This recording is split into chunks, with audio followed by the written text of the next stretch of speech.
When sourcing questions for this interview, I found that there are a lot of people who, especially the people who disagree with NAR, that weren't willing to participate in the conversation. They think that nothing will ever change.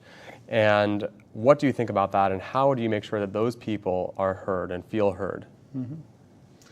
Well, number one, I'd like to say to them, I think what I was able to sell this leadership on is that I'm a different kind of leader. I'm collaborative. I mean, you've worked with me. My approach is one that says NAR, and I talked about it today, breaking down the ivory tower. Mm-hmm. That's a real perception out there. And that this is just another person that's going to come in and say, we're going to be different, we're going to change and all that. I will tell you, there's thousands of members I can point to right now that said, wow, you've done something different that has not been done since I've been a member of NAR. Now, I can't rest on the laurels of a few people. I've got to get that number multiplied in such a way that people say, this is a responsive organization that's listening to what I have to say. That's what they want. Mm-hmm. Part of it, what's the innovation to help lead us to the next stage of where we got to go? The other half of the equation is feeling that they have people that are running their association that don't mind listening to what they have to say. I do not think for a second that me as CEO, my executive team, the employees of this organization, or even our leadership have all the answers. We do not have all the answers.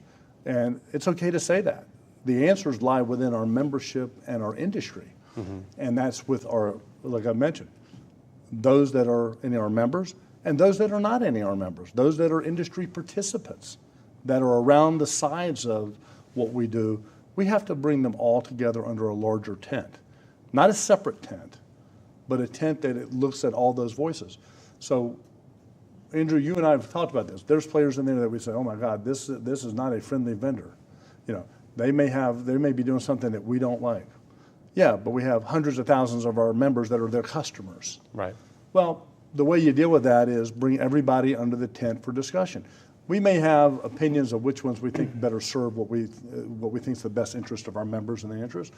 But sitting there trying to ignore those voices or those members that are participating with those is not the right answer. So we will be different. And at the end, I always say talk is cheap, actions speak better than words. We've got to show people. Right. You know, I can say it until I'm blue in the face. They've got to see the actions in place, and I'm committed that they'll do that, and that we'll do that.